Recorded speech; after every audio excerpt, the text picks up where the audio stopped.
Welcome to Artsy AF. Greetings, friends, and welcome to another episode of Artsy AF Podcast. I'm your host, Andrew Norris, and thank you for being here. My guest this week is Blake Foster. Blake is a painter living in Santa Cruz, California, and he has a solo show right now at the Threyda Gallery in Denver. Very, very cool work. I suggest you go check it out if you're in the Denver area. And in this episode, Blake details his story going from a street artist, writing graph mostly, into design school, learning some digital programs, and then we talk festivals, we talk psychedelics, and Blake also details his process, how he goes about making a painting, and a lot more that I'm sure you'll love.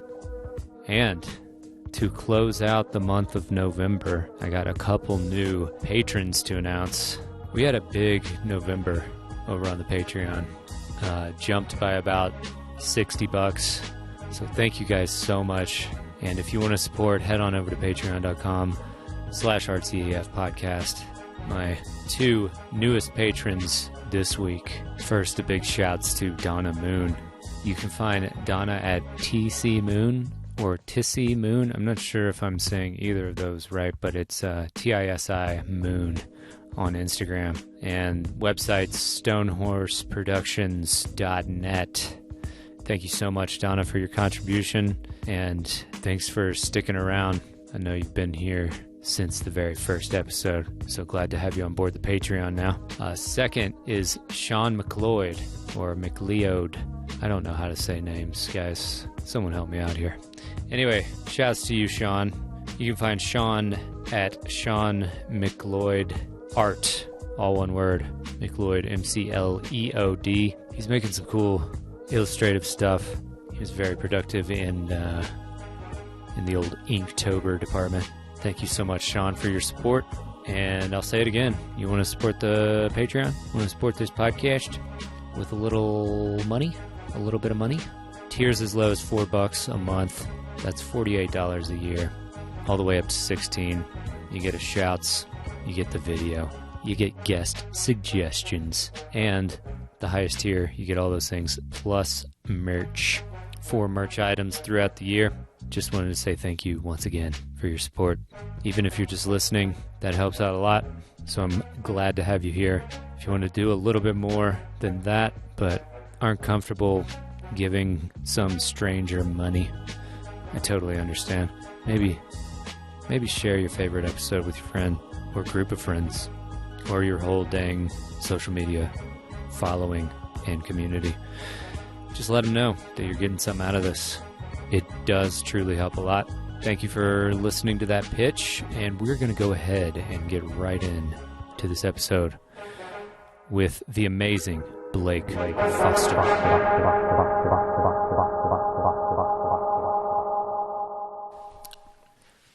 Blake Foster, what's up, dude? Hey, Andrew. Great to be here, man. Yeah, thanks for coming on.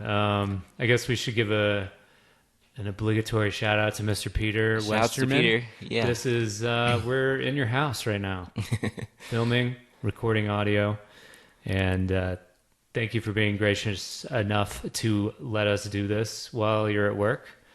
We didn't ask him. It's all just like off the cuff. But yeah, man, I've been wanting to talk to you for a long time. I big fan of the work. Thank you, man. Yeah, and seeing it in person the other night was super, just really nice. Yeah, super stoked to have my first solo show. Yeah, so this was your first solo show. Yeah, I've been in group shows, and that was the first time by myself. Nice. How long have you been painting? Well, if you count with spray cans, then I would say I started around 99 or the year 2000. Oh, word. Nice. So for a while, you've been artistically minded. Yeah. I've been drawing since I can remember, but yeah, painting like 20 years about. Wow, nice. So yeah, that's usually where I like to start with people, is kind of like your childhood, what it was like growing up, and when do you think you realized that you were an artist? Well, I definitely was very fortunate. My parents like saw me drawing at an early age and were like, "Oh, here's like a private lesson with like, well, not private, but like 5 or 6 kids or whatever, around 8 years old, and just like local artists, just like teaching." And so that was, that was very fortunate to they like fostered that from the very beginning. Nice. And then yeah, and then in junior high and high school, all my art teachers were just like, "Oh wow, like you're very advanced for your age." So that encouragement was always just like stoking the flames. Nice. And yeah, so you had like good experiences with like art teachers, and did you go to public school? yeah, public school. Yeah. Yeah. Nice. And I always just signed up for whatever electives you could take, Yeah. And yeah, they were always super sweet and just I don't know, kind of like put me out there in front of the class as like the star or whatever, Okay. Yeah. Built up a little young ego, Nice. So like it sort of like evolved into, just loving drawing all the time when you were young, and then you started getting sort of like outside encouragement and validation. Yeah, well, like in high school, I started out like skateboarding, and through that, like some skater friends showed me spray cans, Nice. and but that was just like trying it out, but like not really diving into it. It's just like, oh, that's cool, it exists, Yeah. And like they showed me like old magazines, like 12-ounce Profit, like magazines from New York and stuff, and just be like, wow, I didn't know this art form existed. I grew up in a small town, so Yeah, where'd you grow up? Los Osos, California. Okay, is that northern? It's like central, like right in between LA and SF. Oh, okay, right, nice. Right on the coast, on the beach and stuff. Oh, rad. That's cool. That's cool. Yeah, I grew up in Kentucky, in the middle of Kentucky. Oh, nice. And so tell me about like what that magazine was that you were talking about. Oh, 12-ounce Profit. It's like before the internet. So okay, yeah, it was just like a lot of New York graffiti, just like lots of photos in it of graffiti. So, I'm like copying the letters, styles and stuff. Nice. Yeah. So yeah, I did a deep dive on your Instagram and I saw like all the graffiti that you used to do. Yeah. And I was curious, like, obviously now I haven't seen you do any graffiti lately that I'm aware of. Yeah, it's probably been 10 years. 10 years? Yeah. Yeah. So what precipitated the change from just like kind of wild style with cans onto like canvas with like, themes and making things? I would say there would be like two big catalysts. One was Psychedelics. Nice. And just kind of all of a sudden I was like, whoa, like, well, how come I just keep writing my name over and over again? And like just like starting to question like, what I was doing, Yeah. And I still love the art form fully. Like it's just so like free expression, Absolutely. But like I started to be like, oh, but what's my intention, like and then a lot of that came also with around the time I started with Psychedelics, my partner that I'm still with now, Jules. Shout out Jules. Shouts. She kind of helped guide me in a direction, like give me more direction, and Yeah. instead of just vandalizing or whatever. Have you considered going back to spray paint or do you still try it out? Like, yeah, no, I mean, I actually just like last spring, I set up some wood in my backyard and was like, man, do I still have any can control or whatever? Yeah. And I tried it out. I was like, oh, it's like riding a bike. Cool. Nice. And then pretty much I set the intention after this show that just happened, that I'm going to get back to walls, but now try to do the subject matter that I've been doing on canvas. Yeah. That was going to be a question down the line too that I wanted to ask. Well, yeah, we can go in further depth. Yeah, like the thing I like about spray cans is that they cover so much so quickly and can be so opaque, Yeah, the speed is very, very cool. Yeah. Actually, I don't know exactly what kind of question I wanted to articulate, but I guess maybe I'll ask you, like, how big are the walls that you've set up outside? Oh, for practicing? Yeah. Oh, just like 2 4x8s, like an 8x8. Okay, like, nice. That was, just as I made it so I could just collapse it whenever I wanted in. pop that up to practice or whatever. But, Oh yeah. yeah. Sweet. Do you use spray at all on your canvases? The only thing I use a little bit of is a transparent white. It's like a 94, For sure. just for like that glow effect and stuff, Yeah. like lighting. It's always nice. Yeah. But like I noticed like a lot of spray paint really kind of clashes with the other mediums, and makes weird like different textured surfaces, and I don't know, it just doesn't look as refined. Yeah. It what it reminds me of is sometimes when I sprayed on canvas or on like a wood panel, if it builds up, it starts to, especially if you're using gray, I use a lot of grays, it starts to look like concrete, just like naturally, because there's like little specks of, I guess, aerosol or something. So it makes it this kind of like rough texture. Yeah. And I've always thought that might be cool to experiment with, I guess. Totally. Yeah. I mean, I've seen tons of people use spray on canvas and it works fine. I guess I've eventually learned how to use a brush the same way and get the same soft gradients. Yeah. And so then I was like, oh, I don't need a can because you're always like, a can is meant for, I think, big scale, and totally trying to contain it on a small scale is very frustrating sometimes. Yeah.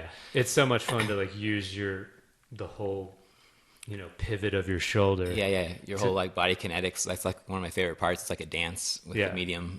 So expressive. Yeah. So yes, I want to get back to your story. Oh yeah.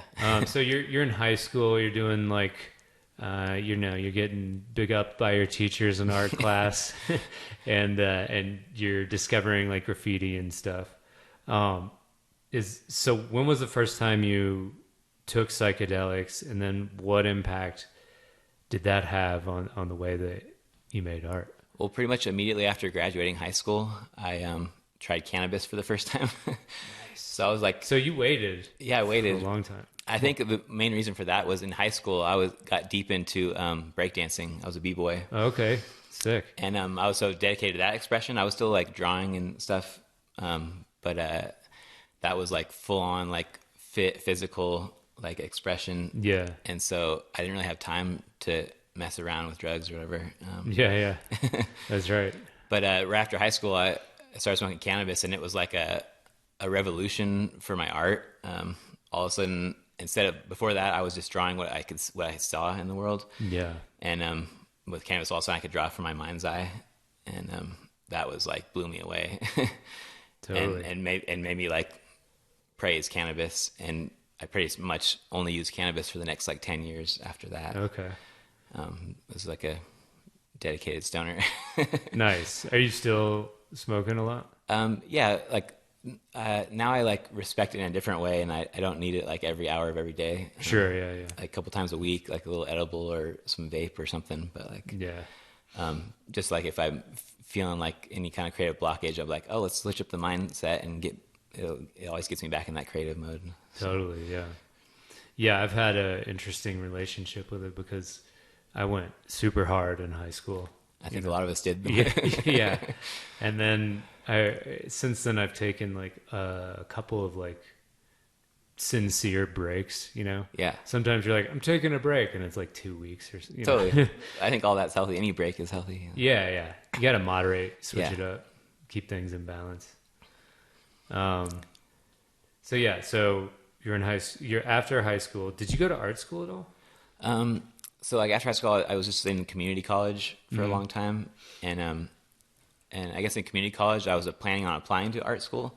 So I was kind of putting together a portfolio as I was taking art classes at community college, and then eventually I created a portfolio and applied to this school called Noman. It's down in Hollywood, West Hollywood, and it's like a 3D animation visual effects school.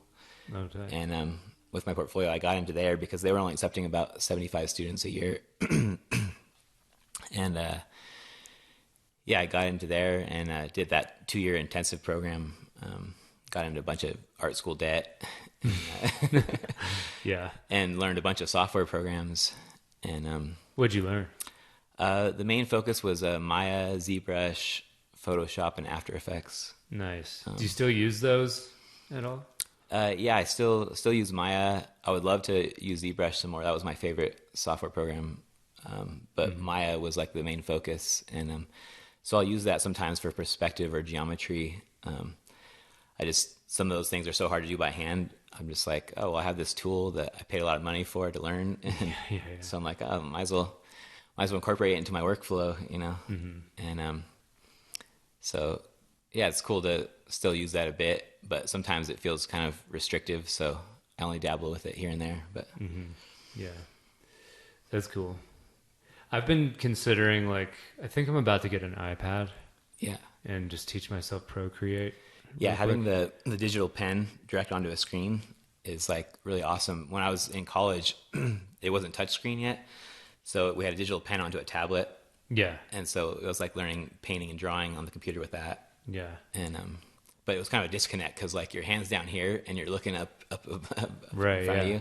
That's what always messed me up. I've tried a little bit of that in Photoshop over the years, a couple times, and it's just tough. Like, even if you're like, what I was doing is I just took a drawing that I drew on paper, scanned it in, mirrored it, and then like basically colored it in, separated layers, and did all that kind of thing. But like coloring it in, even in the lines, is just like, oh wait, where is it? Yeah. There's kind of a disconnect. If you do it enough, you kind of like get used to it. But like, I think it's so much better now with the touch screens and direct contact. And I think it's just getting better and better as time goes on. Like, yeah. I mean, we could go on a tangent about how crazy fast technology is. Yeah, totally. But okay, I kind of want to stick to the script a little bit. We could go on tangents here. So you went to art school for what, just a couple of years, or? Yeah, it was a 2-year intensive. So like, luckily, like my mom gave me a small budget to like get food, and my grandparents paid for my rent in those 2 years. Yeah. Because the curriculum was like 50 hours a week. Like you only get Sundays off. Damn. And they're like, if you come here, you can't really work or whatever. And I was like, okay. Yeah. Yeah. So I barely like was able to manage that with the help of my family. And I had to take out the loan myself though for the program. Are you still paying it back? Actually, finally, a couple years ago, I paid it off. Yes. Yeah. Dude, congratulations. Thanks. Yeah. I still have a little bit left from when I went to college, but I didn't go to art school. So like, Yeah. Well, there was like this whole depressive period where I was like, oh man, I'm not going to go this route. And I just wasted all this money, Yeah. Yeah. But then now in hindsight, like, I don't know, it all just like, it all compounds and creates what I'm doing now. I don't know. Yeah, it's all influencing. Like, yeah, it's interesting, right? Like, I feel I always talk about this, but like just the path that people end up on. I feel like in and of itself is kind of just a series of synchronicities, or like totally just kind of being in this stream of something's either pulling or pushing you, and maybe there's cause from the future or effect from the past, or vice versa, totally. If we wanted to be more rational, I guess. Yeah. But I just think that's also cool, like, to just speak from what I know. Like, I went to school for a psychology degree. And I was like, afterwards I was like, well, I don't want to get my PhD. The next four more years of this seems really boring. And I didn't know what I was doing at the time. But I think that like, I'm sort of like an ad hoc therapist sometimes at festivals. Yeah. For people, you know what Expert I mean? holding space. That's yeah. super valuable, It is. But I didn't know what I was doing at the time. But somehow it all integrates, and it all like you're saying, it all compounds. Yeah. Right? Yeah, I mean, like, it's all perspective. You could be like, oh, that was a waste. Or you could be like, well, that made me who I am right now. And yeah. Yeah, shouts to all the times in the past where, I was like, oh, this sucks. Or like, that didn't need to happen. But it's like all those things kind of like make a person. Yeah, totally. Yeah. So you get out of art school. What happens next, man? Well, so then I was kind of just like, I applied to a bunch of effects studios in Hollywood, in LA. And I was like, yeah, I got to use this degree or whatever. Just to give context, what year are we talking about? 2007. 2007. Okay, yeah. Awesome. Awesome. And pretty much the only positions I could get was the bottom of the totem pole at these studios. Yeah. And it was like rotoscoping, which is like tracing frame by frame in video, editing stuff out or whatever.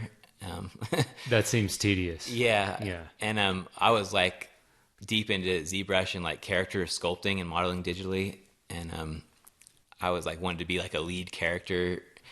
I wanted to like conceptualize, draw them, and create them in 3D. And that's not how the pipeline works. And the people who had those high positions had like been in the industry for years, and they weren't trying to go anywhere. You know, they're like some like kids out of school. Like I like didn't really know. I was like thought I like knew all this stuff. You know, a reality check. You know, out of school. Like you go into a place like that, and you're like, oh, this place is gonna be a cool job.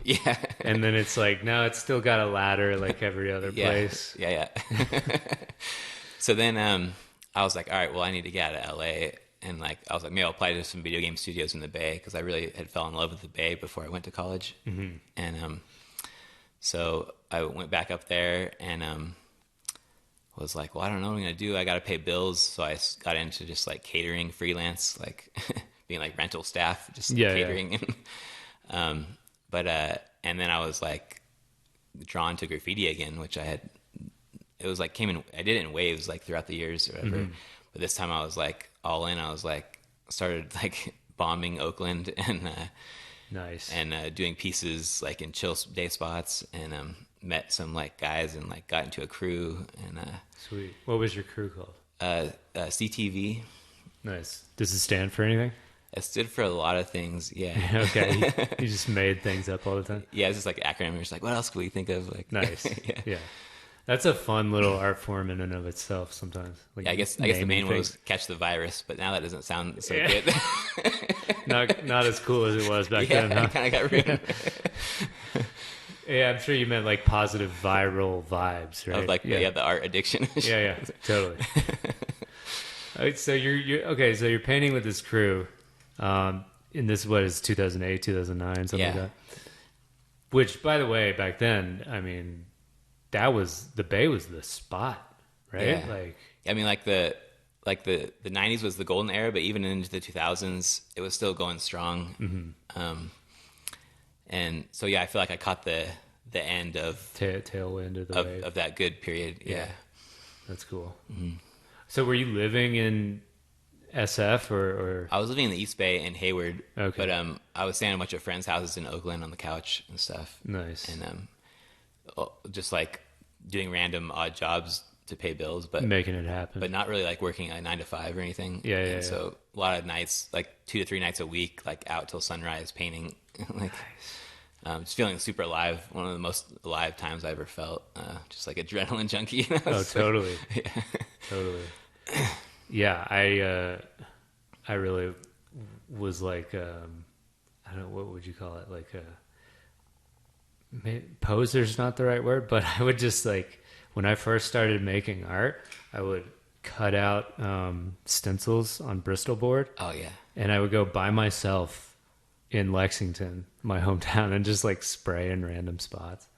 Yeah. And just on my bike, like everywhere. And it's super fun. Like I know what you're talking about, that adrenaline, like finding a spot, looking around and just like, yeah, I got fully into stenciling and wheat pasting. I mean, sick. I considered all that just as real as the freehand graph wild style. Like, I idolized like Shepard Fairey and Banksy at one point too. And sure, definitely. Those were big influences. That's actually what sort of was the exit through the gift shop. Sort of like I was I've been drawing and making like images on paper. Why don't I try the stencil thing out? Totally, and it's a good intro into spray can too. Like, yeah, it's like not too difficult.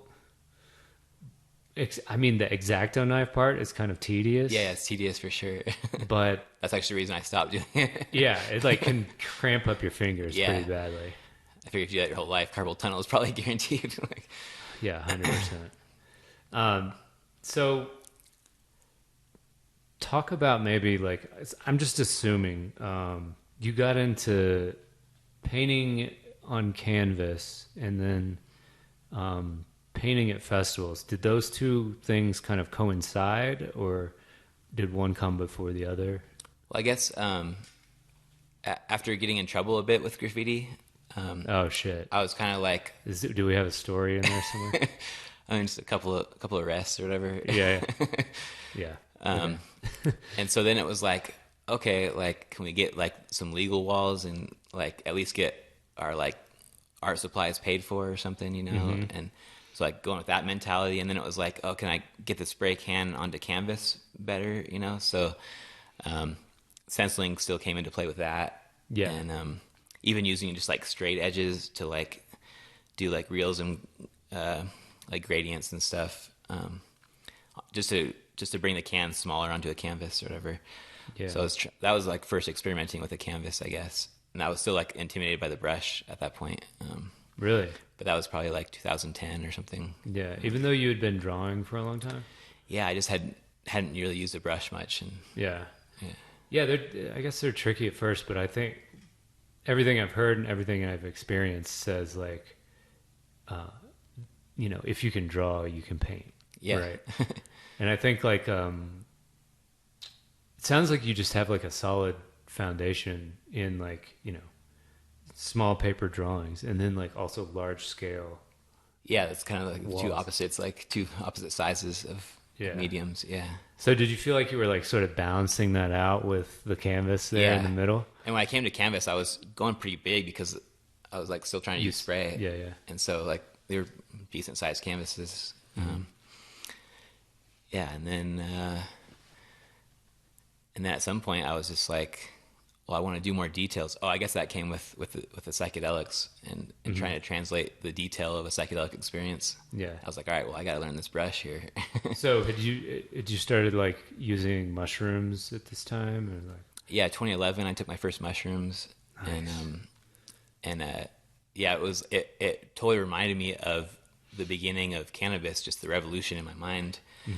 And it seemed similar but more powerful than cannabis. Yeah. And I was like, oh wow, like I think I jumped right into a paintbrush after that. Like, yeah, it's crazy how they'll instill confidence, and like I think they also wire parts of your brain. I think it can rewire and cause new pathways and all that. Like, I remember like this really intense acid trip I had one time with my buddies, and I had like a freak out moment for a little bit, but like once I got through the freak out, I felt like on top of the world, and the next day like I could play guitar better. Yeah. What? You know what I mean? Like, yeah. I know that just sounds like the biggest hippy dippy shit in the world, but I feel like I can relate. Like in 2012, I took my first acid. I actually took a bunch that year, and I also was like in catering, and I was getting promoted to be a manager in charge of like a big staff. And I'm like pretty introverted, but like I was taking this acid, and I felt like I had like gone through battles in my mind and like lifetimes in my mind. Yeah. And so suddenly I was like, all right, just step up and like just be kind and like, I don't know, help everyone do what we need to do. And I was like, you got this. Like, I don't know, like I think it was the LSD that like really just was like, yeah, like I don't know, you've been through all that, like this is nothing, you know. Right. Yeah.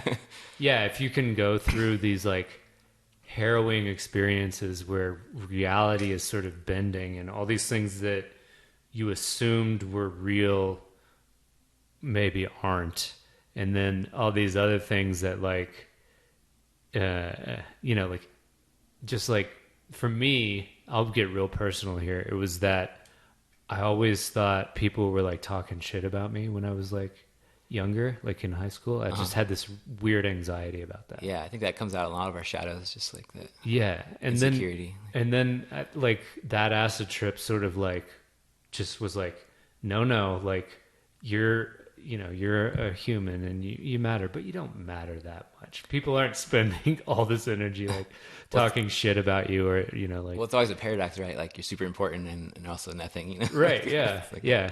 It's like something that I've thought about too is like how little space one human takes up. Yeah, you know what I mean. But then also, you're not just the space that you take up. Yeah. that paradox is really, really interesting. And that goes to like the whole concept of like what a self is, you know? Mm-hmm. It's like, on one hand, it's like this provisional thing that, as Terence McKenna would say, is used so you know whose food to put in whose mouth at dinner, something like that. Yeah. I don't know if I nailed that quote quite right. But then on the other hand, it can be like this vehicle to get beyond like identifying with it. Yeah. Anyway, where were we? We were talking about, okay, so mushrooms, confidence. Oh yeah. Canvas paintings. Yeah. Yeah, I guess at the same time, started with Psychedelics, it was like, went to my first festivals. What was your first? The very first was Snow Globe, New Year's Eve. In SF? It was actually up in Tahoe. Okay, cool. Yeah. That's like the only snow we get in California, really. Yeah. That and Big Bear, but yeah. So it just kind of like threw me into a whole new scene of music and like live painting and just seeing all that happen at first. I was just like partying at first, and just witnessed it all, and was then within like a year or two was like, oh yeah, I need to get in there and do that. Like, yeah, it's crazy. Like going to a festival, I mean, it demands your participation, right? Well, yeah, I love there seems to be like an inclusive vibe, just like, oh yeah, we can all do this. Let's do this together. Like, yeah. Especially with all the thread of psychedelics through it all, just like kind of everyone slowly getting empowered and discovering themselves a little more. And yeah, and you walk away from a festival super inspired, and you're like, man, how do we bring this to the real world, to the default, and like, how can I make a difference? I don't know, just stuff like that. And so that sort of sparked in your mind, like, oh, well, I can contribute by painting and showing people these visions. Yeah. Well, I was already like, oh, this is my gift. I don't want this to go to waste. But like, yeah, just trying to find a direction of like, well, how can I use this medium the best of its ability to I don't know, reach more people or have a better message or intention. I don't know. Just like, yeah. How is your intention evolved or solidified over time? Do you ever think about that? Yeah, I mean, everything from just like reading and philosophy stuff, and life experience, like love and,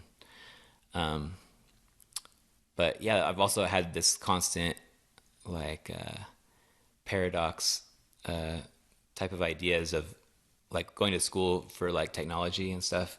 It's always been like, oh, like man versus machine or nature versus man, or that theme is like, I don't know, I can't seem to get away from it. Just it's not like technology is amazing, but it's like this double-edged sword, and so like, yeah, just trying to like put out ideas that are like, we got to steer this in the right direction, like, and bring a balance to everything. Yeah. This will dovetail nicely into like the work itself, because I see a lot of nature, a lot of like natural themes in your work. Do you think that we've lost a connection a little bit because of like all those structures and technologies we built around ourselves? Yeah, I mean, I think it goes back definitely with the technology, but I think it goes back even further with our history of just at first struggling to survive, and so like trying to like view nature as the enemy of like, oh, like we need to build shelter and create all these like bubbles to protect us from nature, but then it's like in turn disconnected us in thinking nature's the enemy when like we are nature and like we need to like coexist with it. Yeah.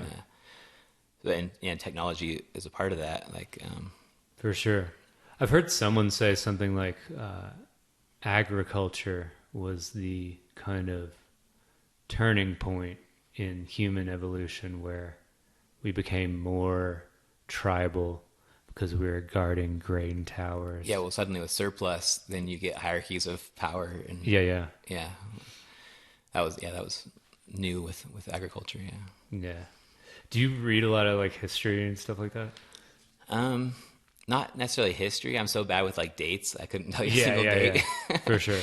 But I love reading, and there's just been certain books that have really changed my whole perspective and stuff. Nice. Yeah. What are some influences like outside of art? Like you mentioned books. Like what, you know, it could be a musical act, it could be a movie. I mean, there's a few movies I love, like The Fountain was a big influence visually. So good. This book, like Ishmael, and like nice.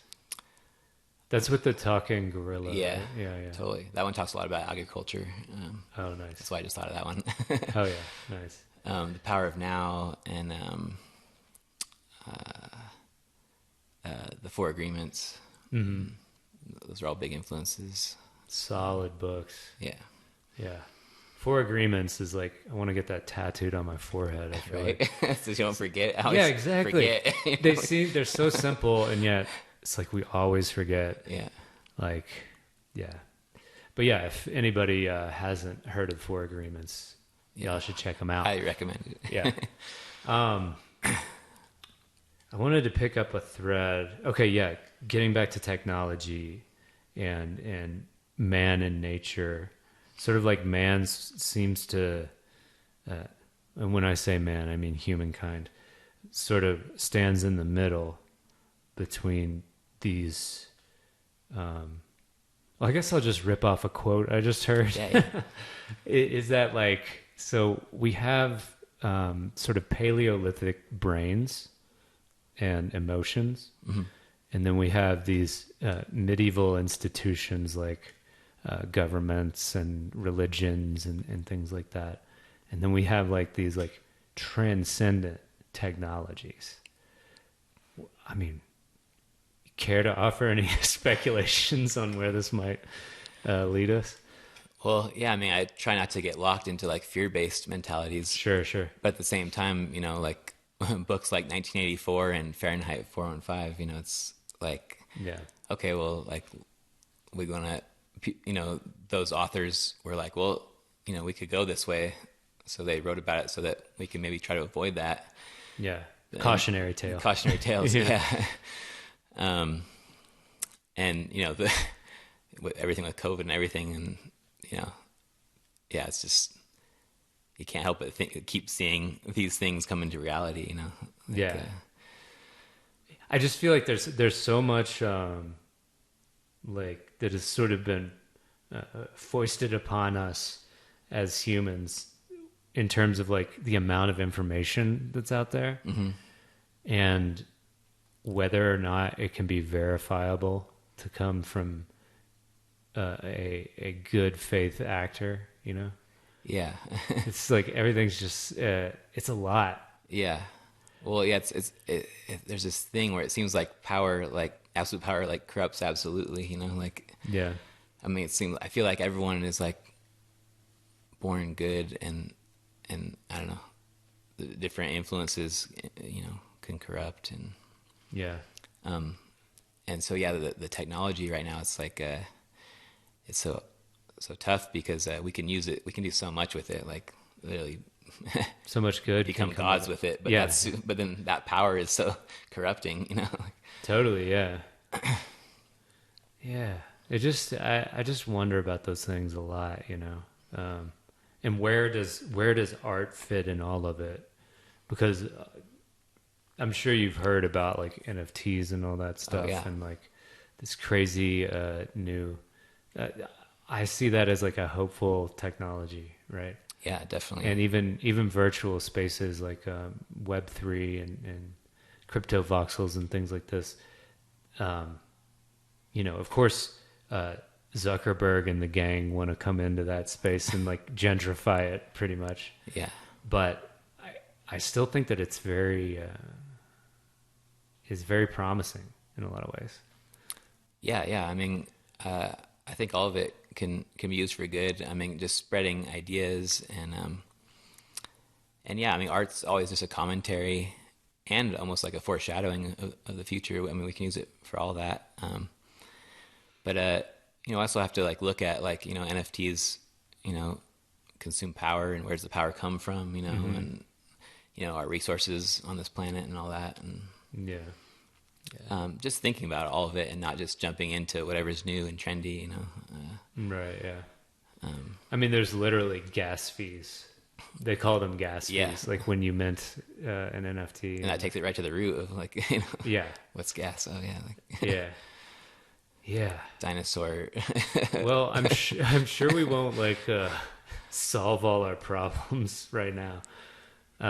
So I kind of want to steer us back into the Blake of 2012 ish. Yeah. Right. And so you're going to your first kind of like music festivals and stuff. Do you remember your first live painting gig? Yeah, actually, I think it was 2014. I brought some old paintings to show in this forest at Northern Nights. Mm-hmm.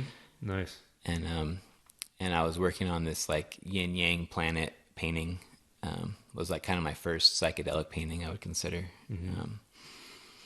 And yeah, it was an amazing experience. Like someone at the festival bought an original old painting from like my old style of like Stencils spray and a little bit of brushwork. Nice. And they bought that original there at the festival. And then people were really hyped on what I was painting at the festival. And pretty much that after that weekend, I was like, oh yeah, like I'm going to dive fully into this right now. Like, nice. Like, you know, I'll figure out, I'll get by however, but like I felt a lot of support and yeah, I was just like, oh, I need to start getting into this prints. I saw a bunch of artists with prints and stuff, you know, and totally was like, I don't know, it seems like this could work out maybe. So yeah. And from there, so wait, was that the first original you had ever sold? Was at that festival, or had you sold one before? I sold other style, like stencil stuff and like small little group shows and stuff. Nice. But like, yeah, selling that painting at a festival was kind of like, oh, like there's something else besides the white wall galleries in cities, you know? Isn't that the best feeling? Yeah. Like so much adrenaline when you sell a painting at a festival. Oh yeah. It's like the best high. Hell yeah. So yeah, after that, you're like, I'm all in. Yeah, so then go. The following year I was like applied as many festivals as I could, you know. Nice. And, were you mostly sticking out on the West Coast, like Cali? Yeah, just Cali for a while. Eventually, like Gem and Jam came out to Arizona, and nice. And then I think it was 2016. I went to Envision. That was my first international. Oh, sick. Nice. And yeah, that was an incredible experience too. Just like live painting in the jungle. Yeah. I went when I was like a little baby painter. In 2013 and 2014, or maybe it was 2012 and 2013. Cool. I can't remember. I'm bad with dates too. But yeah, one of the best spots. If you ever get a chance, go. Even if you're not live painting, just go. Yeah. Because it's, just being in the jungle by the beach, just, mwah, you know? I'm trying to think where we should go from here. So you're going to all these festivals. Are you having success at them? Are you having to like balance this with like a part-time job or anything while you're doing it? Yeah. In the first few years, I was still working a part-time job. What were you doing then? I was still in catering. Okay. Yeah. That's pretty decent money though, right? Yeah, I mean, or it can be. Yeah, it's decent. Yeah. Nice. And yeah, and it's just like trying to balance like, you know, spending all your weekends like doing festivals and art, and then still working on the grind like all week. And that's this has been a theme for the past several episodes, but I'll just say it again because I really want to hammer it home. Like, sounds like you were smart and you like kept your day job until it was like time. I figured like, Yeah, I never wanted to. I like comforts. You know, like I like to eat good and 100%, yeah. and not worry about, you know, if rent's gonna get paid or whatever. So I was like, oh, there might probably be some point where I need to make a leap, but I was like, I think it needs to be like a slow transition before that leap. And I was the opposite, and that's why I'm like, everyone listen, don't do this. But I'm like, I think I just like, I don't have like very much risk aversion or something. I probably got hit in the head one too many times when I was a kid or something. But yeah, calculate your risk. Yeah. And but also sometimes that risk could really like push you to like go all in, you know? I think that's what I needed too, because like I tend to be a little passive or lazy. I'll say lazy. Not anymore, but back then I was definitely like, yeah, maybe I'll do this. But then like there was the thing of like literally painting myself into a corner. Yeah. And being like, well, I gotta make art, gotta make it happen.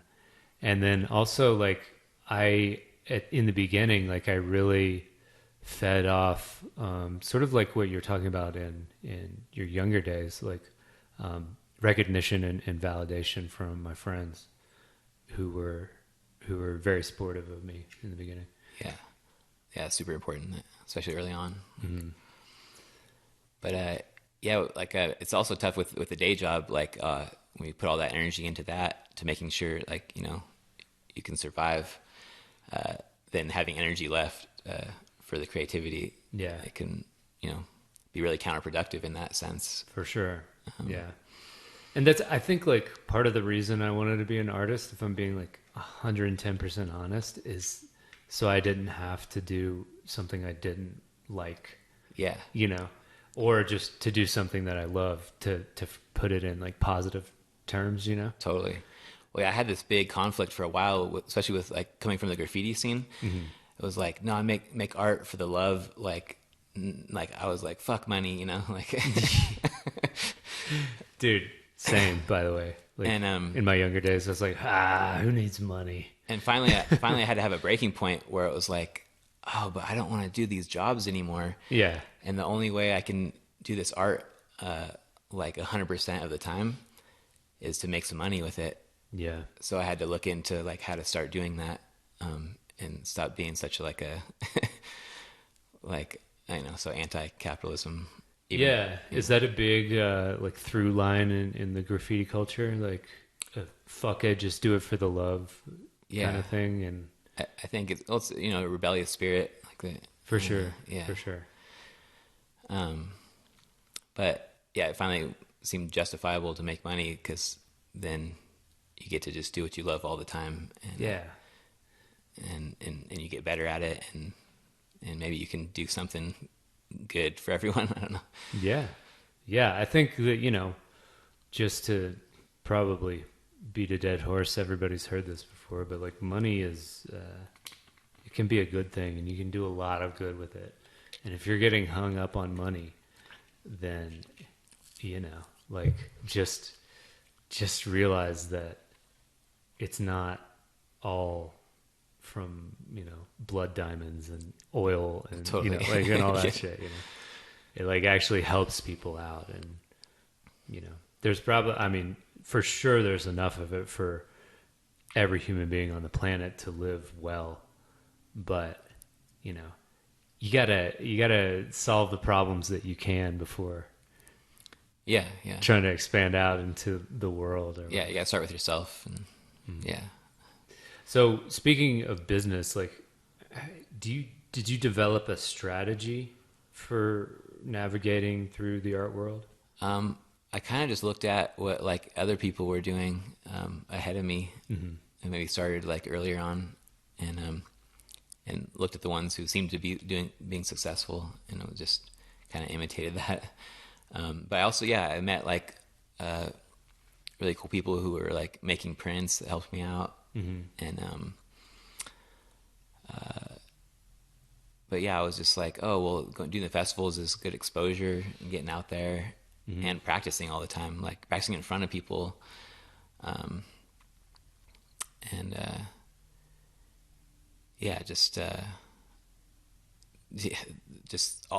community. It's like, and friendships, like that was so important. Like definitely felt a creative family was found in the festival scene. Hell yeah. So did you have any do any mentors stick out? Yeah, well, that same year, 2012, when with the Psychedelics and the festivals, I was also like working part-time at this gallery in SF. Oh, nice. It was called Space Gallery, and they had this side project called Wall Space, where they were like trying to pull in big artists into the gallery by helping facilitate big walls for those artists to paint. Yeah. And I was, at the time, I was just like, doing whatever grunt work at the gallery. And they knew that I was like doing a lot of street art and stuff. And so I was like, hey, can I help facilitate these artists do these big walls? I know they're big projects and they need help. And so I got put on and was able to help Mars One nice. paint like a 5-story building. I was just doing like, rollering the background or whatever. Yeah. But hanging out with him for that like 2 weeks on a boom lift was like life-changing, really. Oh, hell yeah. Just bouncing ideas off or just like, I don't know, hearing his story and like relating it to mine. And nice. Kind of, yeah, there was a lot of things that happened all in that same year that just catalyzed me in a different direction. And yeah, I saw those photos of Mars painting those kind of like oval optical illusions thing when I was creepily going through your Instagram the other day, and I was like, oh, that's cool, but I didn't realize that you were spending like heavy time with him, like that's cool as fuck. Yeah, I mean, it was just a short experience, and then didn't really see him again. Yeah, but it definitely had a big impact on me. And around that same time, like I got to help facilitate like Haracoot do a mural. I know Haracoot. And or is it Haracoot or haircut? I don't know how to say it. Because haircut makes it sound like you're saying haircut. I know, that's why. Yeah. Gotcha. Anyway, another epic muralist street artist. Yeah. Haircut. So what did you learn anything? Do you remember learning anything specific, or was it more just like just getting inspired and seeing that these people are making it and doing what they love? Well, like, yeah, I mean, I saw like certain techniques they were using. I definitely soaked up all that like a sponge. But also just like talking to them and like realizing they weren't just like these art gods, and they were people, like, and that maybe I could like do what they were doing if I, put enough work in. 100%. And literally like every time after working with them or just like documenting whatever I was doing, I'd go like do my own, like I went and after like helping Mars, I went and painted like the biggest wall I'd ever done. And I was just so like pumped, just like, oh yeah, like I started thinking like maybe one day I could do a 5-story building, or something or whatever. I don't know. Just like, it all seemed tangible. Like if I worked hard enough or whatever, and kind of, brought that the mythical status down to like an achievable level or something. Yeah, that's I think that's super important, and that kind of like touches on part of what this whole podcast is about. Yeah, it's just like hearing your favorite artists just sort of like shoot the shit and realize that we all have like great things about us, but we also all have like insecurities or anxieties or just the full human experience. Yeah, 100%. Yeah. Kind of to that end, like, what's been the most difficult thing or challenging aspect of like being an artist for you? I guess in these days, like, you have to do all the social medias and marketing. Yeah. And at this point, like, I even make my own prints. I have like a printer, a big industrial printer. Oh, nice. And so it's like doing all the things and then going out to festivals and being super social, while then at home I'm like usually like working long days by myself. Yeah, yeah. And so I guess it's like I'm trying to do my best at it, but it's like it's a lot, like a lot of hats to wear and pull it all off. Yeah. My friend Morgan Mandala once had this quote that like, when you're an artist, you're actually like the CEO of the company, and then literally every position on down to the janitor. Totally. You know, like you're sweeping up around the studio and you're making like big decision kind of like calls. Yeah. And I think that that's something, I mean, I sure as hell didn't know that that's what was going to be up when when I took this thing on, you know. But now it's like, it's kind of cool because we're all sort of getting a crash course in business at the pace that we're most comfortable with / we can keep up in terms of like being able to make money. Do you know what I mean? Like, totally. Like you can't take it too slow. But like you don't have to like just be like, you know, 6 hours a day studying marketing and sales and all that stuff, and then 4 hours a day painting or something like that. Yeah.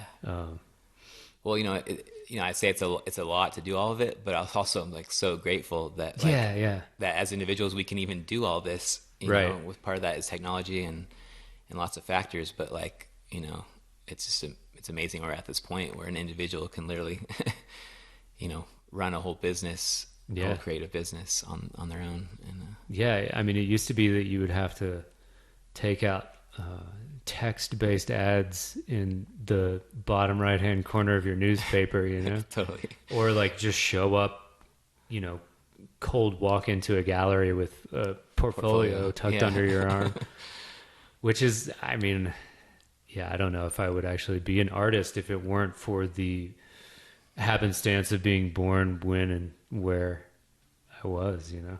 Totally. Yeah. Let's see. So I'm going to look down here at my clipboard. I wanted to ask you, like, so were you making other paintings? This recent show you had at Threyda, your first solo show. Yeah. Congratulations. Oh, thank you so much. I don't know if I said that all right, but I'll say it again. Yeah, it was a great show, and I know everybody I talked to for the brief time I was there loved it. And big ups. But so when you were making the show, when you were creating all the paintings for your show, how were you navigating that? Because I know you, it's a little different than some galleries. Like you're able to like share before, you know, like before you actually hang it, right? Like that orb wave painting, One Drop, that's what it's called. Yeah. Love that one. I think I saw you share it before I saw it in person. I showed like a little close-up detail shot. I guess my question is like, what were you doing to keep yourself going financially during that time? There's a few factors. I guess after like about 6 years of doing the festivals pretty hard, I felt like running my own, like, you know, website and printing and all that was like just helping me just barely get by. Whether or not like originals were selling or not. Yeah. And that allows me to take more time on each piece. And then, you know, I definitely got a little bit of unemployment during the whole COVID thing. So did I. Yeah. And I remember like years before being like, man, it would be so cool if just for 1 year I could just like fully focus and not think about finances at all. Yeah. And kind of like it was weird silver lining of this whole like hard time, but totally. It kind of happened. Yeah. And just to step back from festivals and all the parties and really just work on myself and focus on the art as well. Mm-hmm.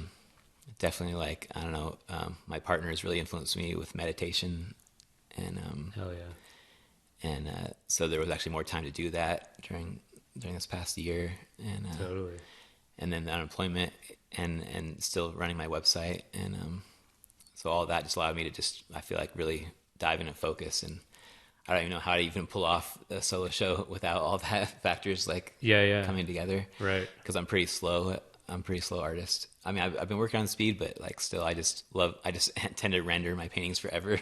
Well, I was going to say, commenting on your work, it's so detailed in some spots. Like, I'm thinking of One Drop, like, not every part of it is super detailed, but I'd say probably 2/3 are like crisp. Yeah. And like that doesn't come with like, broad brush strokes necessarily. Yeah, it gets down to the tiny brushes. Yeah. What's the smallest brush you use? I'm obsessed with these, like, I think they're like number 2 liners. Yeah. They're pretty long. They hold a lot of paint. So you don't have to re-up. You have to re-up all the time. Yeah. Because like when you get really tiny brushes, it's like, I don't know. I hate dipping my brush constantly. Yeah, it's like just dots. But they have the liners. I don't know. I tend to do a lot with those. Nice. Yeah. So that's interesting. Like, do you feel like COVID, the whole phenomenon of it, how did you do through that? Like, I wanted to get into this, just sort of like in the same vein as like challenges. Like, I know for some people it was really challenging. For others, it was, for me in particular, I'd say like it didn't seem challenging to me at first, like on really any level, because I just sort of like pushed the social media noise away. Yeah. And I just focused on my paintings. And but then like months later, I think like the wave sort of like broke on me, and I was like, oh, like what happened, Yeah. So I'm just curious how you like navigated through all that. Definitely, super grateful for just all the factors of like the community I had. Like right at the beginning of COVID, I moved into a new spot that my really good friend bought, and there's like 7 of us all living together, and it kind of just became like our COVID bubble, Nice. and supporting each other, and like everyone's doing their own thing. Not everyone's like a painter or artist, everyone's creative, but like everyone's doing different things, which is a cool balance of like refreshing different perspectives, and so all supporting each other. So having that family, and literally like the spot we moved into is like in Santa Cruz, California, like on a creek. We literally have like a creek in our backyard. That's awesome. And so just all the nature, like surrounded by redwoods and stuff. I hear great things about Santa Cruz, by the way. Yeah, just super grateful to be in the nature, because I have friends in cities like SF and Denver, and it can get really intense. I think during that time, just people living on top of each other and being super confined, and the cities were getting hit harder with the spread of the virus and stuff. And so I don't know, at the same time, it's like we definitely would have certain people over who need help in holding space for people who are affected, more and stuff. Mm-hmm. So yeah, just never taking for granted like the whole, all the factors that I felt very privileged to have during all of it. Yeah, totally. Yeah. One thing that I, I'm now not taking for granted anymore is live painting. Yeah. I think after, I started in 2011 or 2012, and like after nearly 10 years of it, I was like, it's such a grind. And now like every time I go out, even to like small little shows, I'm like, this is sweet. Yeah, no. Like, I don't know how I was ever like bitching about live painting. I think we needed the contrast, just to have the perspective shifted, Yeah. You get jaded, when you grind, you go to so many, and maybe some of the magic starts to lift away. Yeah. But just having this reset now, and just being like, oh yes, it's so good when we get to all come together again, Yeah, 100%. And I'm like, taking time to just talk to random people again. And I'm like, oh, you're not one of the, and no offense to my 8 friends who I hung out with all through COVID, because I love them so much. But like, you're not one of the 8 people I talk to on a weekly basis. It's like a new face, and it's sort of like getting back out into the world again. And it almost feels like when I first started live painting. Yeah. And all it took was for like a year off from it. So yeah, what you were saying about putting things in perspective and like, you know, it's balance. I think, you know, there was definitely some years where, you know, I think one year I did like 13 festivals. And so it was like, really, yeah. And it was just like, epic. Okay. Like that was cool, but like, maybe we can find some balance, you know, Yeah. Maybe do like half that or a quarter of that, you know, per year or something. And, when along the timeline did that happen? that was probably like, 2018 or 19. Oh, so kind of like later in your career. I mean, but there's a thing of sort of like putting the pedal to the metal, Yeah. and like making sure, you know, 40,000 people are like locked in with your vibe. Yeah.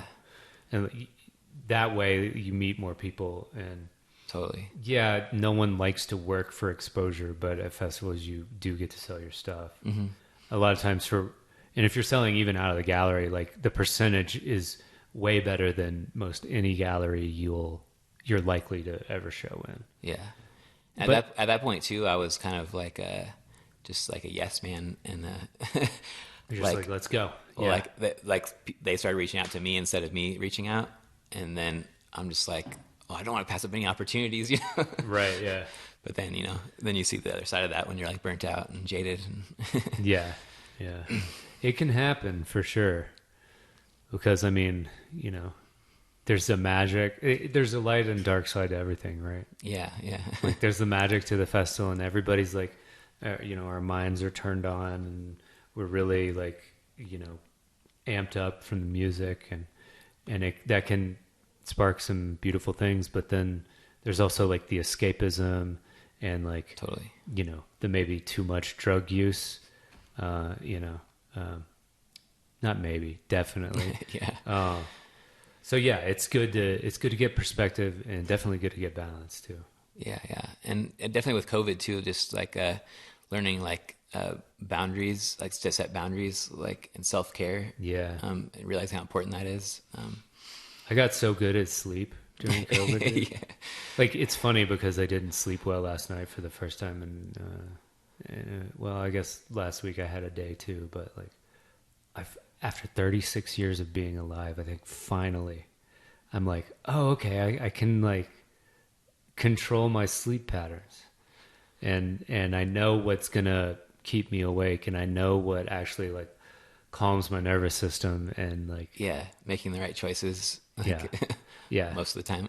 Yeah, and I think I'm not sure. I think you might be like around my age. It sounds like, but like as I get older, it just gets so much harder to try and like push through a night of painting, even if I'm not, you know, activating my mind with substances that can be tough on the nervous system. You know, Totally. Yeah. It just stone sober through a full night of painting is tough now. Yeah. Because you just don't sleep, and then the circadian rhythm gets out of whack. And I mean, I talk about self-care a lot on this podcast because I just think it's super important, and I want to really hammer it home, because I feel like the average listener is probably going to festivals and is probably like into psychedelics.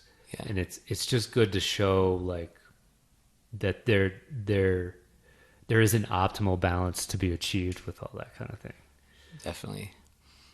Yeah. I think balance is super important for sustainability and longevity. 100%. So speaking of self-care and stuff like that, like what's like a daily routine for you look like? If you had to think of like a perfectly productive but also like balanced day, what does that look like for you? Well, it's usually like, you know, trying to get 8 hours of sleep, waking up, you know, around like 10 naturally, without an alarm or whatever. Yeah. And then, you know, like showering, making like a healthy breakfast. Although recently I started doing this intermittent fasting. Yeah, we were talking about that a little skipping breakfast. And I've been doing that in the last few months preparing for the show. And I definitely felt like an energy boost in helping productivity. So I'll just have like my tea in the morning, and after 15 hours of fasting every day, I'll eat lunch around 1 or 2 p.m. Nice. After getting in like 3 or 4 hours in the morning of painting. Nice. And, yeah, that's so. Do you find like just waking up, going more or less straight to the easel? Like showering, maybe checking in with myself or my partner, and then hitting the easel. And then lunch, and then hitting the easel another 4 to 6 hours until dinner, I guess. Nice. So have you taken like a little break post solo show? Yeah. I mean, I've just had like 1 day off, I think, or so far. Nice. You're like, wow, this has been a really nice break. Do you ever get like antsy when you're not painting, or you're maybe in the past when you weren't able to paint all the time? I definitely enjoy doing other things. I mean, like reading or watching some shows, movies, hiking, and music. I mean, I love music. Which I listen to a lot of music while painting, for sure. But I'm definitely looking forward to giving myself some days to just like dive in and search for music. Oh yeah, I've been so busy for a while now, and haven't had time to like seek out new music. Yeah, and without the festivals, I just really want to go seeking some new tunes for inspiration.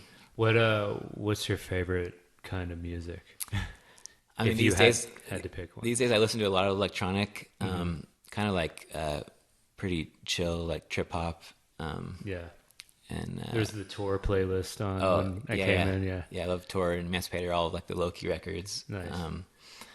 But I also love some heavier bass, like Of the Trees and Super Tasks are some of my favorites. Hell yeah. But I love so many genres, like reggae and I mean, I used to listen to punk when I was younger. Nice. But I don't know. I mix it up a lot. I've been listening to a lot of bluegrass through COVID, just for like the super positive sunshine vibes. Hell yeah. It feels good. Yeah, definitely.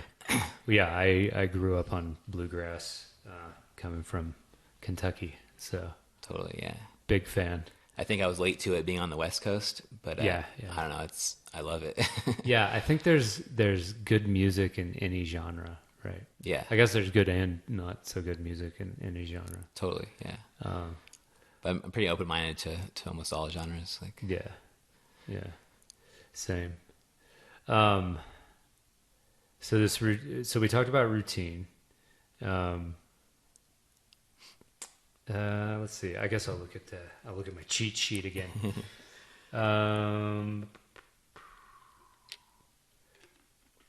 Do you think that someone has to be well acquainted with their own,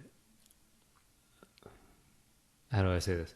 Their own pain or the suffering that they've experienced to make good art? I mean, I definitely have experienced pain helping me make good art. Mm-hmm. And I think fully experiencing pain and not like trying to escape from it. Like, I think it's really important that we like look at like our shadows and our like faults.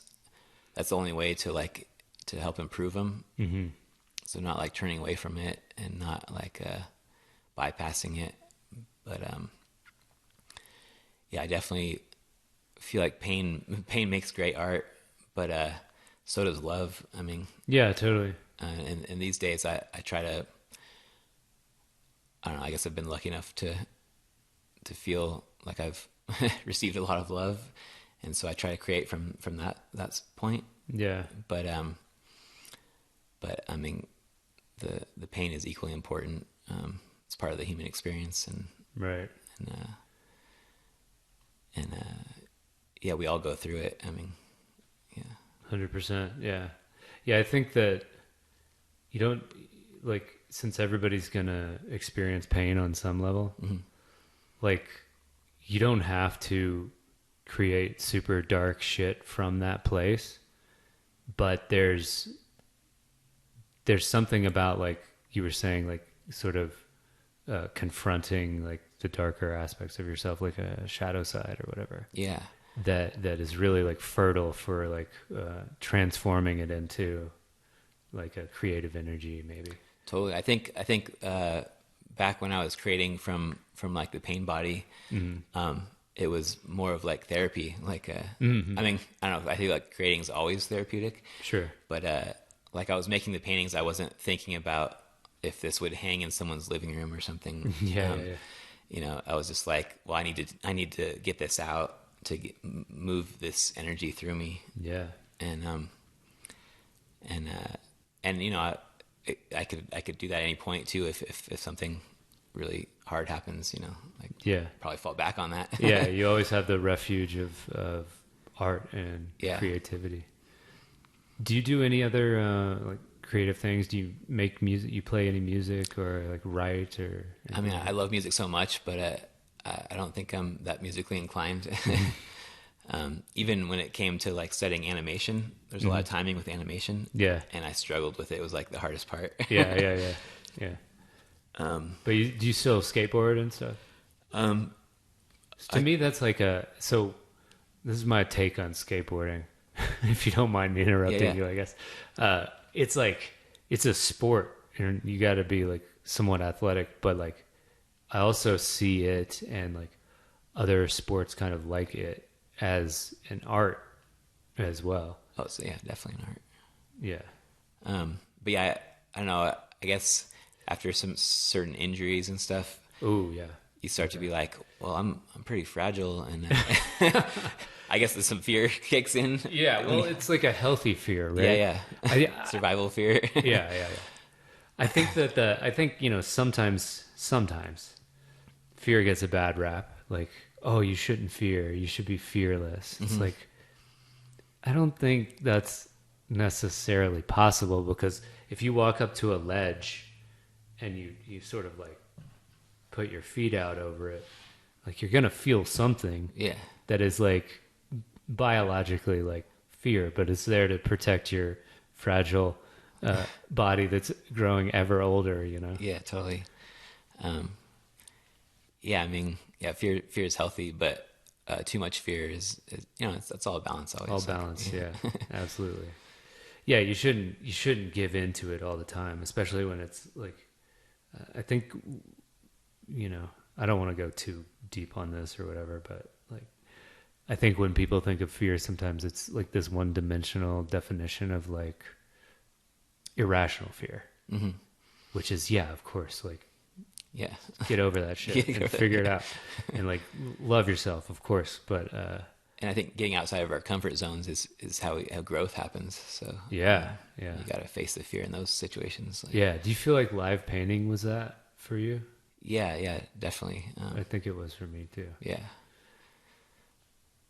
I think graffiti helped a little bit with that. Like, but yeah, I think there's a more concentrated audience at festivals, and for sure. Yeah. Did it, you said you were like introverted. Did that sort of like painting at festivals live, did that kind of bring you out of your shell a little, or like force you to interact with strangers? Yeah. And definitely like taking certain substances at festivals, like the ones that are like help you be more social, like help just like, I don't know, lift the barrier off your heart a little bit and be open and more receptive. And then, so now the goal is like to like, it's like, okay, cool, those substances help me do that, but like, I think I could probably do that without those too. Right. Now that I've had the experience of what that's even like, you know. 100%. And becomes like a muscle memory or nervous system memory or something. Yeah. So yeah, I'm always trying to have that growth of I mean, it's like I know I need to recharge and be alone, but but like I don't know, this whole human experience would be nothing without all the connection we have with each other. So without like, the other people. yeah. So like I don't know, I love getting out there and I don't know, being with everyone. Like, Oh yeah. yeah. Yeah, it's good for the soul, you know? So I want to pivot a little bit here and talk about your process a little, and then I'll ask you a few more questions, and then we'll probably, I don't know, wrap it up here in the next 15 minutes or so.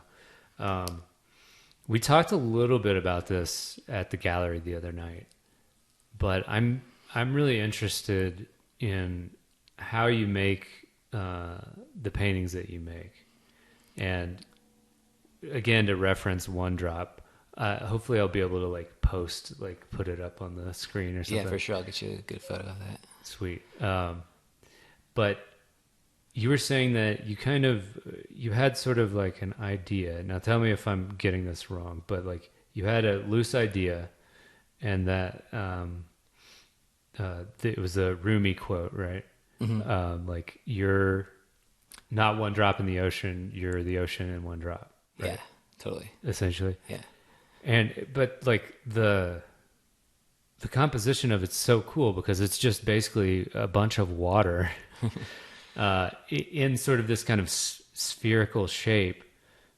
And I'm just curious about like, you didn't sketch that out completely, did you, beforehand? Yeah, no, there was no preconceived drawing. At all? Okay. Yeah, at all. I mean, definitely in certain parts you get down to tiny droplets, and I'm like sketching that out with a chalk pencil. Right, but as I'm going, on top of other layers of paint, and but yeah, I've definitely, coming from a drawing background, when I got into painting, it was like this illustrative style of painting, where I'm just like, okay, the brush is like my pencil or whatever. Yeah. But then over time, and like definitely like taking psychedelics while painting, you start to realize like, I'm using this medium that's fluid. It's like, and the more you could like show that fluidity and try to like see how the paint's like coming off the brush onto the canvas and express that, so people can almost see like it being fluid, and it's so cool. I like been wanting to like step away from the illustrative style. But I always fall back on it. But I've been trying to like just balance that and figure that out more. And so obviously painting water was like, oh well, like let's paint stuff that like lends itself to trying to use this medium fluidly. Yeah. And so like I've done like like cosmos, like nebula type stuff, and clouds, totally. and water, because it's all super like movement based and fluid. Yeah. And just trying to explore how the paint can move like that. And so that's kind of the tip you're on right now, is like, yeah, just expressing what the paint would express on its own, but in an organized fashion. Yeah, totally. Nice. But so like I'm always balancing, because then for other paintings I'll do drawings ahead of time. Yeah. And still have like that kind of illustrative painterly style. Are you doing the drawing straight onto the canvas, or are you just drawing and then sort of like using that as a reference? Yes, both. Like sometimes, I'll draw right onto the canvas. Other times I'm drawing it smaller on paper, and I'll project that drawing larger on the canvas. Nice. Nice. Yeah. And you're still using Maya. I know we talked about this a little bit, or was it Maya? Yeah, Maya. Okay, Maya. Okay. Yeah, for this one snowflake piece I did for the show, I modeled each snowflake in 3D in the Maya program. Yeah. And projected that onto like a freestyled cloud background. Nice. Yeah, the colors in that one are just so spot on, dude. Yeah, it was. I can't seem to get away from the sunset color vibes. But, just been going deeper into glazing, really getting into subtle glazing, where like just local glazes. Yeah, you just build up really fine layers of color, and then let those overlap each other, and you get new colors from that. And what that does with the eye, as the light goes through all the different thin layers or whatever. It looks real nice. And so you should touch on this, the the one drop, and then what was the snowflake painting called? Stellar Descendants. Stellar Descendants, and then the vapor one in the middle. So you did all three states of water. Yeah. I kind of wanted to show that transformation of how that water goes through. There's this theme I'm constantly thinking about. It goes back to like balance and yin yang and stuff, but it's like chaos and order. Mm-hmm. And I did this this piece a little while back called Beyond Chaos, and it's like a nebula forming into like a planet that has water and life. And is that the one that has like just kind of orbs in the center? And yeah, totally. Yeah. So it was like a nebula condensing into a sun, and then the sun is attracting matter like asteroids and stuff that coalesce into like a ball of lava, which then like cools, and ice comets hit it and bring in mushrooms and water. Yeah. And then it becomes like it crystallizes into a microcosm that can harbor life. And even within that crystallized microcosm, there's so much chaos still. It's always ever present. Yeah. But from the previous states, it's so much order. I mean, it's like, through mathematics, we've been able to like define all this order amongst that comes from the chaos. And that's in itself just amazing. Like, where's this order? How does this order exist? Yeah, what's crazy to me is that partially, I don't know if humans discovered mathematics or we invented it. I feel like we discovered it, probably is more likely, right? Yeah. But it's just crazy that these things called numbers can describe so much about reality. Yeah, it's insane. What? Yeah. It's like, and we discovered numbers, and from being like, well, I have 5 rocks and you have 6, so we can share 1 rock, or whatever cavemen did with numbers back then, to like quantum equations and all this shit. Yeah, it's crazy. Yeah, super crazy. And so that's just been a theme in the recent years. So then just looking at water and seeing how it's like, totally can take any shape and is formless and beautiful. And you could see that as like chaos, almost just like a nebula. And then through the power of the sun, it becomes vapor, and that purifies it. Anything else that's contaminating it, it becomes these clouds that get sculpted by the wind into like fractal patterns. Yeah. And that's pretty incredible. I've been obsessed with that since, tripping and looking at the sky. Yeah. And then ends up condensing and coming down in a divine geometric order, as snowflakes. Yeah. Or just as rain again, as water again. But the snowflake part brings in the order and the geometry. Right, yeah. That, when we take these psychedelics, we're seeing all these geometries, and you're like, what does it mean? It's all, it's all water. It's all chemistry happening. Yeah, chemistry. I mean, when you look down at the smallest building blocks of everything, it's like geometric. I mean, like... Have you heard of, oh man, this might be too much of a tangent, but what is it? Like positrons? Have you heard of positrons? Oh, I don't know. They're basically what electrons are, but they're the anti-electron. Oh, yeah. So this is like getting into antimatter and stuff. Yeah. And I'm not sure if this is theoretically or not. I'm totally talking out of school. But like the positrons are, I think, supposed to flow backwards in time. Oh, and cool. So this is like this is where the whole, the world and its double kind of thing come in. Everything has like an equal and opposite. Yeah. And then this also allows for like the multiverse theory and stuff like this. Totally. I don't know if I can really chop it up on that level right now because I haven't thought about it in a long time. Yeah. Well, that's one reason I'm obsessed with the torus shape too. Yeah. Because that same, like expansion and contraction. Yeah. Like, it's perfect.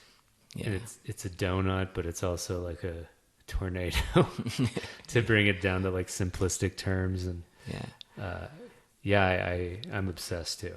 Definitely.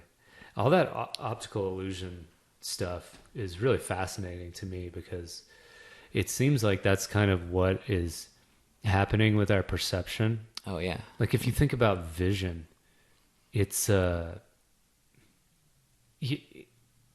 mapping like a map of reality is coming onto your eyeball. Yeah. It's going into your brain. It's getting flipped right side or upside down. Yeah. And then you tile a bunch of language over the things that you see, typically. Yeah. Not all the time, those are some special moments when you're just like looking out and there's no words and it's just like nice. It's kind of like meditative, I guess. Yeah, totally. I mean, it's a trip just, like all of light, like, which is like, we try to understand as like photons, or we don't really know what that looks like, but they're bouncing off everything and helping us map what this reality even is. And and that just goes into your eye, and your eye turns it into electrical signals, which is just more light. Yeah. So it's just like light changing forms. And, yeah. It's kind of like how water changes forms, to bring it back to totally all that. Yeah. It's so cool. Well, neither of us are quantum scientists, but that was pretty fun to talk about either way. So 3 quick questions here at the end. First, is there anything that you would do differently on the art path if you could? Maybe earlier on, start collaborating like earlier on. Nice. Yeah. Just the power of collaboration is everything. I mean, I think it's the way into the future. I think, going back in time, like a lot of artists, it was like, oh, you got to like figure out your techniques in the studio and keep them private, and because that's what makes you special or whatever. Right. But I don't know. I think just cross-pollinating and sharing ideas is the way into the future. And so, I mean, when you working with other people, there's a magic that happens where you're like amplifying each other. Yeah. And the sum is greater than the parts as an individual. And doing that earlier on, maybe, I don't know. Yeah. I just want to just say everyone collaborate. Yeah. That's what I think. I think anyone who wants to collaborate should. I don't know, like, sort of came to a dead end there, but like, but you know what I mean? Like, obviously, there's the whole factor of like time and effort spent and experience level and vibe with another person. But like, if all those things line up even just enough, you probably should venture into that. Of course, like, it can like not vibe up, I guess. Right. Like, Yeah. But maybe intuitively seeing like who you might vibe with, and right. Yeah. Like, there's the thing of like, okay, I vibe with this art, and then like, I think for me so far, it's the more important thing has been. Looks like we're okay. My battery's running low. Let me.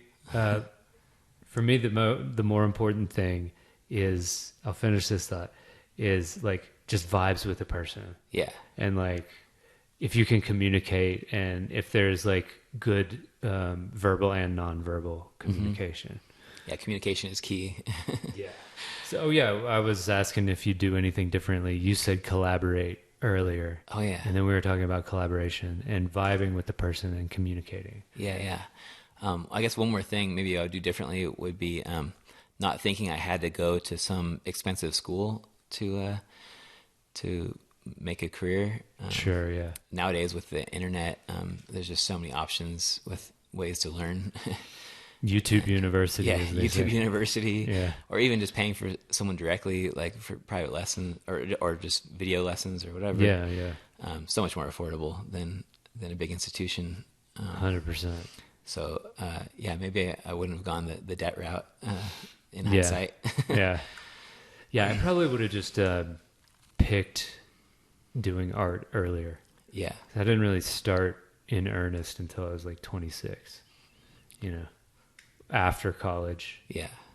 And not fucked around so much my like late teens and early 20s, and even into like, my late 20s. But yeah, it's that I feel like that's the toughest part for people who were aimless like I was for a certain period of time, is picking the thing you want to do and just going all in on it. Yeah. Well, it's really tough with our society, like being like, oh yeah, pick what you're gonna do for the rest of your life at like age 18 or whatever. It's so unrealistic. Like, totally. Yeah, it's good to. Yeah, and sometimes you just don't know till you know, right? Yeah, I mean, even though I knew I wanted to be creative my whole life, I was like steered down like, oh, we'll go learn technology, you'll be able to make money and stuff. And there's just a lot of options even within the creative path. So like. Yeah, there's no like one right way to do it. Yeah.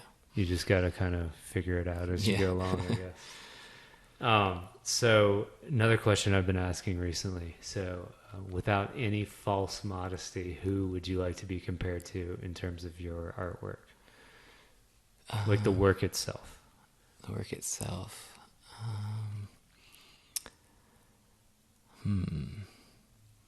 I mean, I know a lot of people compare me to Mars One, just because I've been so influenced by him. Yeah. But oh man, that's a tough question. Yeah, I know. So that's why I save it for last. I mean, I definitely could like read off all my influences. Yeah, that might be cool too. I mean, early on it was like Dolly and MC Escher. Yeah. And then in graffiti there was like Crayola, like Greg Simskins, and Amir One. Both great artists. And then Mars One and my homie Jonathan Solter was a big influence on me as well. Shouts John. I've got a funny story I'll tell you. But I want to save it for the podcast that I do with John. Because it involves both of us, and it's nothing weird or bad, but it's just I'm gonna say it. I'll tell you later. Go ahead. Sorry. I might just cut all that out too. So. I mean, other mentors I've had has been like Jason Burris has really helped me out a lot, and Matthew Lessard of Faneros Art. Oh yeah. All been huge supporters and helped me grow and gain confidence and stuff. So. Oh yeah. Yeah. Shout out to all those people. Nice. And so wrapping it up here, to kind of summarize everything, what piece of advice would you give younger artists or a younger version of yourself in terms of being on the artist's journey? Definitely like don't be so hard on yourself, and don't realize that it's all gonna happen at once, or that like understand it can be a really long journey to get to the point of the people you're looking up to or whatever, it just takes a lot of patience and perseverance, and just like stick with it. If it feels good, I don't know, like really follow your heart, wherever that takes you. I don't think you can go wrong if you're figuring out how to listen to what your heart's telling you. 100% agree. Yeah. Yeah, man. That's kind of how I've gotten to here, is just like getting better at listening to that. And, super important. And yeah, just stick with it. I don't know.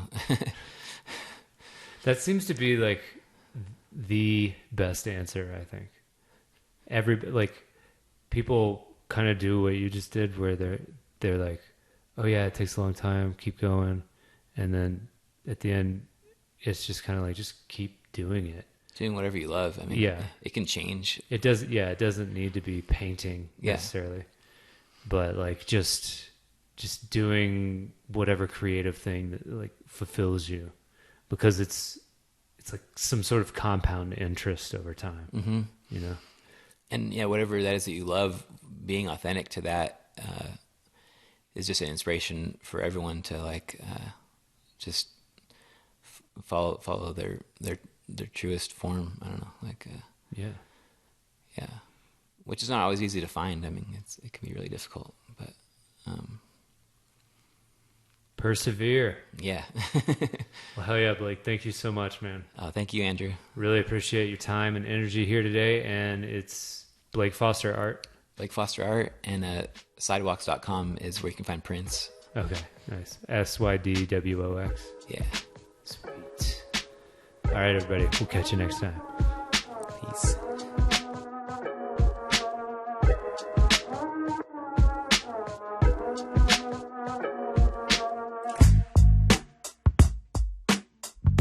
Thank you again for listening to another episode of Artsy AF Podcast. If you are interested in supporting the Patreon, that address is patreon.com/RTAF Podcast.